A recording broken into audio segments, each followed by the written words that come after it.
O que significa dizer que o céu está aberto ou os céus estão abertos? A gente fala algumas coisas às vezes sem parar para pensar no que o texto bíblico traz e do ponto de vista do texto bíblico, o que significa isso? Essa é a intenção de todos os vídeos que a gente tem aqui nessa série do Dicionário Teológico. A gente vai formando aí o nosso repertório para entender teologia, para entender Bíblia, e hoje é a ideia dos céus abertos. O céu está aberto. O que isso significa? Olá, eu sou o Victor Fontana, esse aqui é o meu canal, ele pode ser um pouco seu também. Para isso, basta que você se inscreva nesse canal, nós temos vídeos de Bíblia, de teologia, todos os dias por aqui. Se esse é o assunto que você gosta, esse aqui é o seu lugar. Você também pode considerar apoiar o canal por meio da ferramenta Valeu. Você faz uma contribuição única aqui para o canal, ou então, quem sabe, você pode se tornar um membro do canal. Eu reformulei a área de membros, vale a pena você dar uma olhadinha para ver os benefícios exclusivos para quem faz parte aqui do nosso clube de membros do canal. E hoje a nossa missão, olha, missão, que bonito. O nosso intuito é falar disso, da questão do céu estar aberto. Que a gente canta isso, tem uma canção nova aí que tá hypando, tá no hype do grupo Canção e Louvor, que chama O Céu Está Aberto. Eu não ouvi a música. Opa! Não, mas a ideia não é falar bem ou mal da música, então até por isso eu preferi ficar distante do que a letra diz, porque assim, eu pensei, pô, os caras estão cantando isso. Não sei se vão tratar do tema bem ou não. Eu simplesmente vou pegar o tema sobre o céu estar aberto e discorrer a respeito dele biblicamente. Se os caras acertaram na letra ou não, não sei. Mas como eu não ouvi a letra, eu não me contamino para gravar o vídeo. Tá sacando como é que é a ideia aqui? Porque, bom, enfim, essa é a ideia. Mas a gente já cantava isso antes, né? Música antiga. Os céus abertos, hoje eu vou contemplar o amor descer neste. Então, você lembra desse negócio? Ah, Vitor, você canta mal. Não interessa, você não tá pagando. Você comprou meu CD? Não comprou meu CD. O vídeo aqui que você assiste no YouTube é de graça. Então, não tem obrigação de botar autotune no trechinho que eu acabei de cantar. Mas a gente já cantava esse negócio, né? E é muito curioso que a gente canta esse negócio. Os céus abertos, hoje eu vou contemplar o amor descer neste lugar, eu quero ver agora o seu poder. Aí você pensa assim, bom, que personagem bíblico que viu os céus abertos? Vou contemplar o céu aberto agora. Né? Tem alguns, né? Mas um deles é Estevão, lá no capítulo 7 do livro de Atos. Versículo, se não me engano, 56 para frente. 56! Né? Versículo 56 para frente ali, você vê lá o Estevão vendo o céu aberto. Só que ele não... Só que aí a sequência da história, ele não tá vendo o amor descer naquele lugar, né? Ele vê o céu aberto, contempla Jesus à direita do trono do Pai, mas o que vai acontecer com ele na sequência é que ele vai ser arrastado para fora da cidade, apedrejado com o consentimento de Saulo, que depois a gente conheceria pelo seu nome gentil, Paulo, consentindo ali na morte de Estevão. Então assim, a gente canta um bagulho mó levinho, né? Os céus abertos, hoje eu vou contemplar o amor. E cara, não é bem essa a história de pelo menos um dos personagens que vê ali os céus abertos. Você fala assim, caraca, é uma pesada a história. Né? E é bem pesado, assim.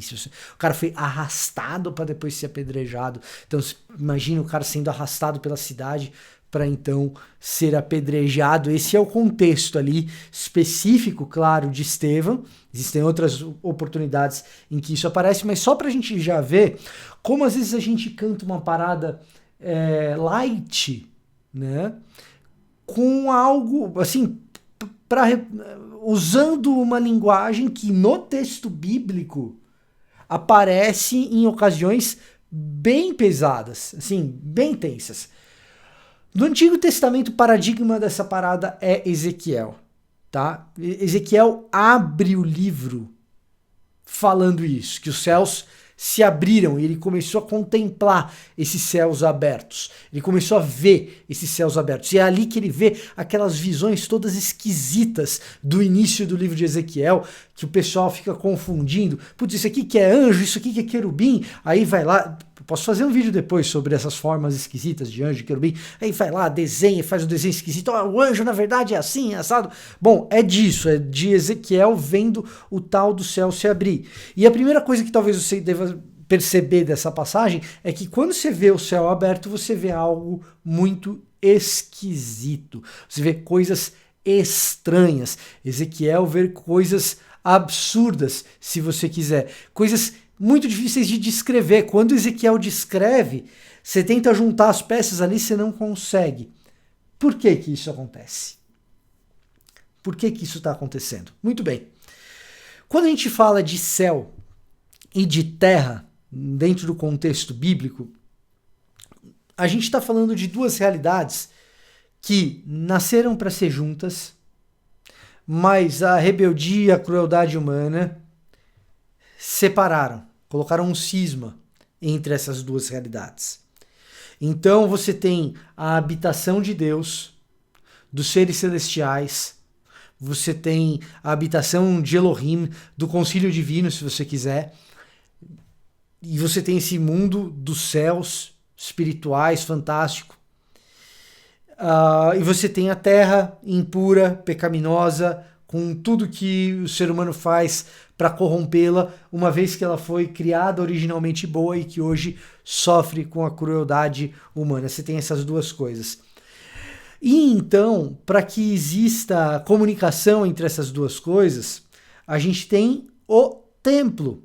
E o templo vai ter representações desses dois universos. O templo vai ter árvores, e o templo vai ter coisas que remetem a um jardim, remetendo à questão natural do Jardim do Éden, por exemplo, tá? E ele vai ter ali representações de querubins e do próprio Deus, por meio da Arca da Aliança, do lugar santíssimo, representações do próprio Deus e da presença de Deus ali. Então você tem ali no templo essas representações dessa intersecção entre essa terra impura e os céus do próprio Deus. E é ali que acontece essa interpolação, essa sobreposição, se você quiser, ali no templo, e os rituais dão conta de fazer essa presença de Deus existir naquele lugar. Basicamente isso é a ideia da ritualística e da cosmologia do Antigo Oriente Próximo e, em especial, da Bíblia hebraica, do nosso Antigo Testamento. Você tem ali no espaço do templo um lugar onde o céu e a terra se sobrepõem, se interpolam, tem um lugar de intersecção por meio da simbologia do templo e da ritualística que permite que aquele encontro com o divino aconteça. Nesse encontro você vai ter marcas de uma comunhão, como por exemplo as refeições que acontecem no templo, simbolizando uma espécie de paz entre Deus e o seu povo, antes posto em inimizade com ele. Deus está falando, não, vem cá, vamos comer junto. Não tem nada mais não tem nada que seja uma celebração maior de paz do que uma refeição em harmonia, né?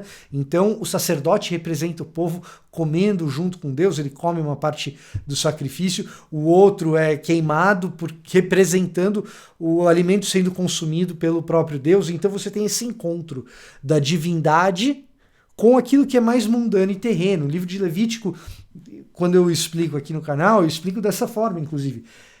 O livro de Levítico vem para explicar como pode um Deus puro habitar no meio de um povo impuro. Esse encontro acontece no templo. Quando a gente vai para o texto bíblico e vê esse encontro acontecendo fora do templo e o profeta enxergando o que acontece nesse encontro sem que haja essa mediação ritualística, a ideia de êxtase e a percepção do que acontece nos céus, ele já não está mais olhando para a representação, mas ele está olhando para o próprio céu num novo tipo de intersecção ou de interpolação. Ele está vendo aquilo que está representado no templo como se apresentar aos olhos dele com os céus abertos. É isso que Ezequiel está vendo. É como se Ezequiel, ali com os exilados e sem mais templo, e essa é mais ou menos a ideia, é como se Ezequiel estivesse vendo o que seria natural do próprio templo, mas vendo cara a cara. Só que aquilo é tão pesado, aquilo é tão indescritível, aquilo é tão fora do comum, que as palavras que Ezequiel usa para descrever aquilo que é impossível de descrever são extremamente confusas. É mais ou menos essa a ideia. É mais ou menos essa a ideia. Então o querubim que está lá representado no templo, o povo está no exílio, já não tem mais templo, destruiu tudo e tal, ele vai ver o próprio querubim. Só que ao ver o querubim, a cabeça dele e os olhos dele, o jeito dele de colocar de palavras aquilo, né, e descrever em palavras, não dá conta de descrever aquela realidade dos céus abertos. De forma que ele descreve ao mesmo tempo algo que é incrível e maravilhoso, Deus continua sendo Deus, reinando sobre tudo e se comunicando com a terra, mesmo quando o povo está no exílio. Uma boa parte da mensagem dos primeiros capítulos de Ezequiel tem a ver com isso. Então, ao mesmo tempo que isso é maravilhoso, isso é também bizarro e para te colocar de joelhos e para fazer com que eu e você reconheçamos que a gente não tem linguagem que comporte e que dê conta daquilo. A visão dos céus abertos é uma visão daquilo que é indescritível por palavras humanas. É ver essa intersecção acontecendo de fato. E aí nós temos essa ideia da terra, dos céus invadindo a terra, essa ideia do céu aberto por meio de visão. Então eu consigo enxergar aquilo que não pertence a esse mundo e pertence ao mundo dos céus.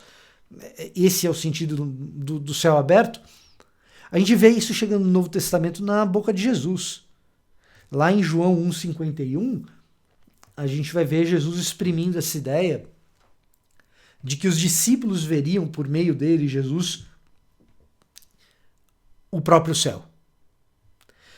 De forma que isso parece lembrar, e João não tem essa narrativa é dos outros evangelhos, dos evangelhos sinóticos, isso chega a lembrar um pouco a ideia da transfiguração.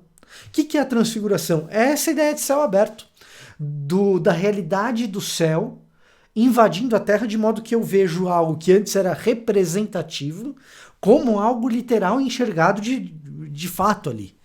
E bizarro e indescritível. Descreve aí a transfiguração.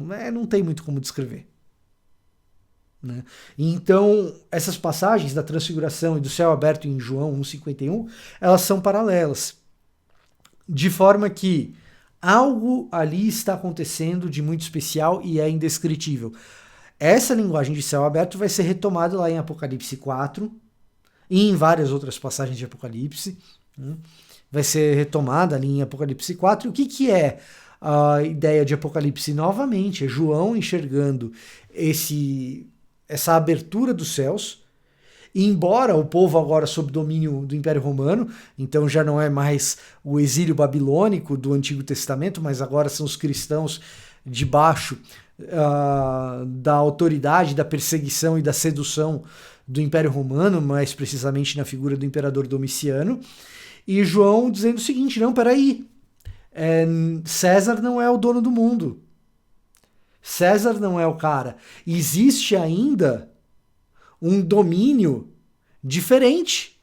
E então ele contempla esse trono, esses céus abertos, a dinâmica do céu e do verdadeiro Deus que reina sobre todo o universo, do Cordeiro que está sentado ao trono. Tudo isso ele vai enxergando e tentando relatar. Mas relatar os céus abertos é sempre muito difícil e sempre vai parecer uma linguagem um tanto confusa, porque a nossa língua não é capaz de dar conta daquilo que o profeta está enxergando. É isso que acontece ali em Apocalipse. Em última análise, céu aberto é algo que eu e você não somos capazes de controlar. É algo que Deus simplesmente revela e abre e coloca à disposição do seu povo na medida em que esse povo precisa de alguma maneira perceber que o controle dele continua, mesmo que as aparências deem conta de que existe outro rei, seja esse rei o rei da Babilônia, seja esse rei o imperador Domiciano, que não são reis de verdade, são apenas caricaturas daquilo que de fato é governo expresso ali nos céus, onde se enxerga esse céu aberto por meio aí de um profeta. Céu aberto não é algo que a gente controla, céu aberto não é algo que a gente trata com leveza, céu aberto é enxergar o peso da glória que é indescritível em linguagem humana, que a gente não dá conta e que, eventualmente, traz consigo um consolo, um acalento, como é o caso de Apocalipse, de Ezequiel. Só que consolo e acalento existe no meio de circunstâncias muito duras. No caso de Ezequiel, o exílio; no caso de Apocalipse, a perseguição e a sedução do Império Romano e de Domiciano; no caso de Estevão, a chegada do apedrejamento. E esse é o único conforto e consolo de Estevão no momento da sua morte, de ver que Cristo reina com os seus próprios olhos, o que é absolutamente indescritível com seus próprios lábios.